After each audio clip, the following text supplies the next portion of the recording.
Welcome to the Ready for Eternity podcast, a podcast and blog dedicated to inquisitive Bible students exploring biblical truths that might not be fully explored in typical sermons or Bible studies. My name is Eddie Lawrence. If you've ever wondered why the New Testament never calls church assemblies worship services, you're in the right place. Let's uncover the surprising truths behind early church gatherings.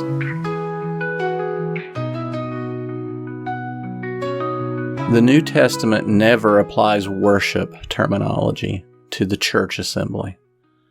This point may surprise many, especially since modern Christian practices often involve a focus on worship during church gatherings. A closer examination of the language used in the New Testament, however, reveals something different. It shows that the early church did not view their gatherings through the lens of worship as we understand it today. In fact, the terminology associated with worship was almost exclusively tied to Jewish temple rituals. The New Testament church didn't continue these rituals after Jesus instituted the New Covenant. This episode is part of a series that explores the use of worship terms in the New Testament. These terms, when properly understood, reflect the context of the temple and its rituals, rather than activities in church meetings.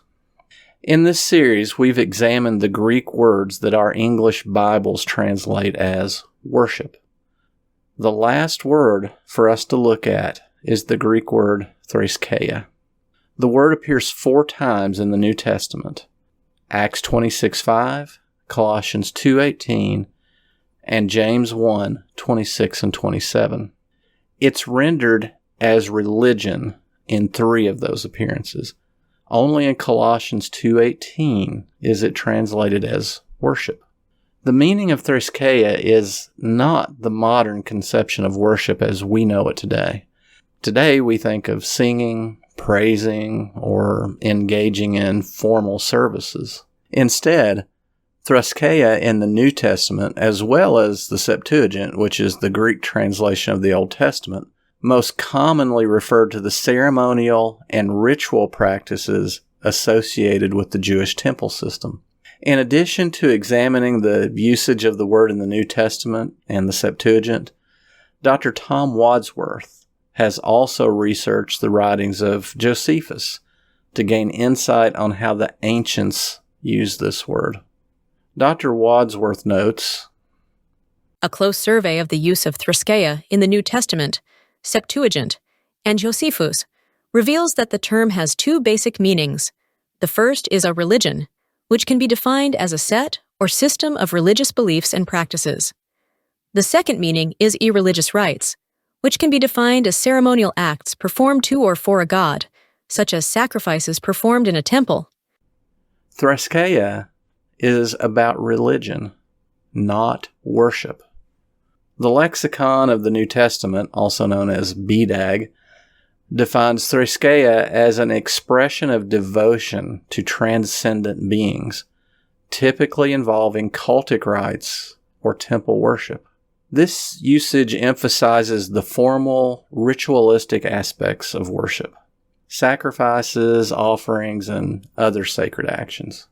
Furthermore, scholars such as Moises Silva and Walter Randall in the New International Dictionary of the New Testament Theology and Exegesis and the Exegetical Dictionary of the New Testament highlight that the word encompasses the entirety of religious observance, especially those activities related to the temple and the priesthood, rather than the individual, inward aspects of faith or communal practices outside the temple. Thus, Dr. Wadsworth remarks, "In the New Testament, Septuagint, and Josephus, none of these 100+ references to threskeia, or threskeio, implies that singing or praising God with music is inherently a part of the term. So, it seems best to translate threskeia as either religion or religious rites, depending on the context." In James 1:27, the apostle uses threskeia to speak of pure and undefiled religion. However, James doesn't associate threskeia with any temple rituals or sacrifices. Instead, he describes it as something quite different. For instance, living out the ethical teachings of Jesus, such as caring for widows and orphans and keeping oneself unstained from the world. This reflects a shift from ritualistic religion to a living, practical expression of faith, one that focuses on love rather than ritual observance. Thus, when James uses the term threskeia, he's not advocating for rituals. Instead, he's advocating a religion marked by ethical action and purity in daily life. Ethical living, not rituals. What about worship in Colossians 2:18, the one place where threskeia is translated as worship? When Paul writes to the Colossians, he warns against the worship of angels.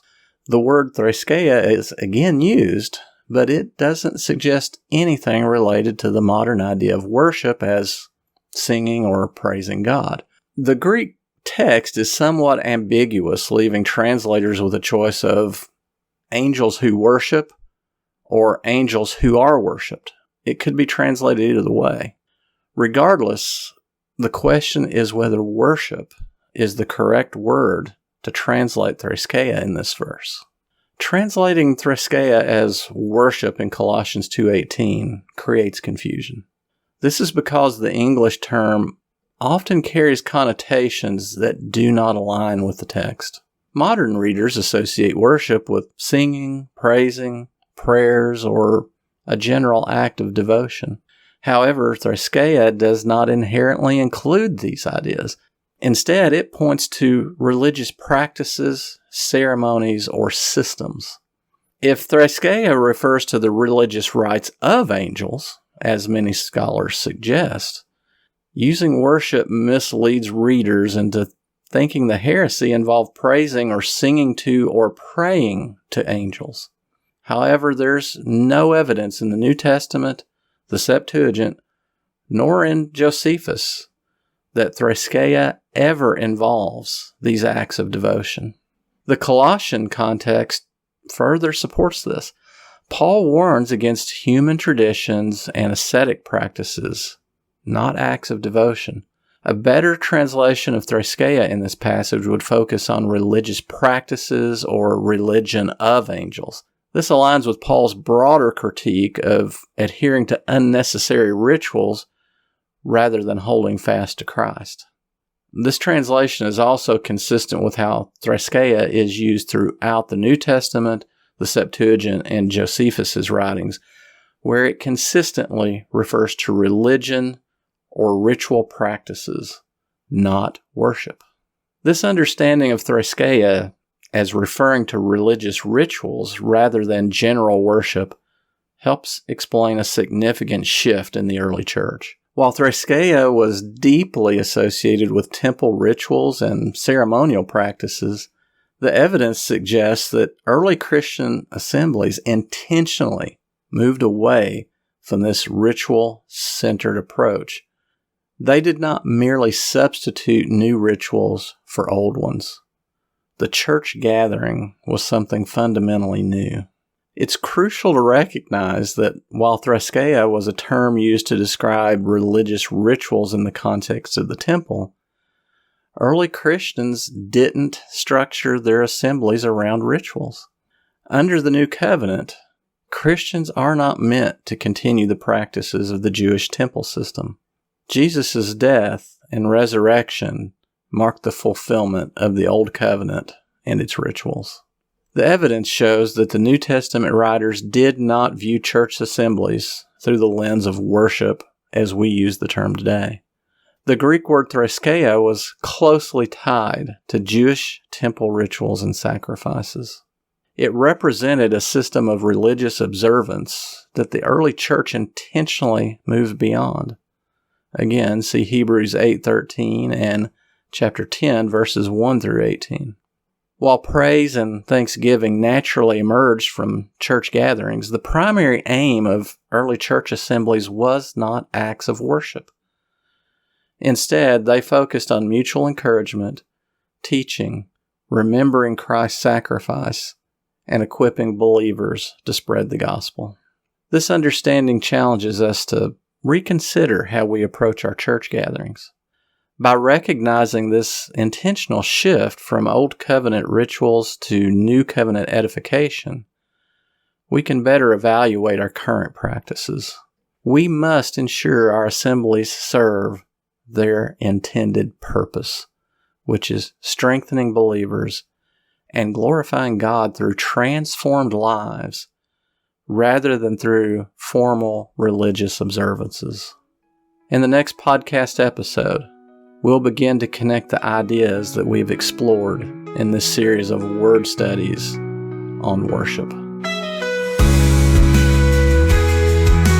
Thanks for listening to the podcast. We hope this episode has deepened your understanding of Scripture. If you found this content valuable, please share it with your friends. For more biblical studies, visit our website at readyforeternity.com.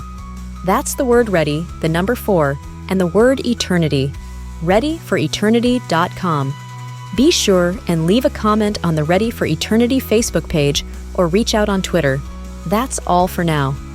Keep studying your Bible, growing closer to God, and getting ready for eternity. See you next time.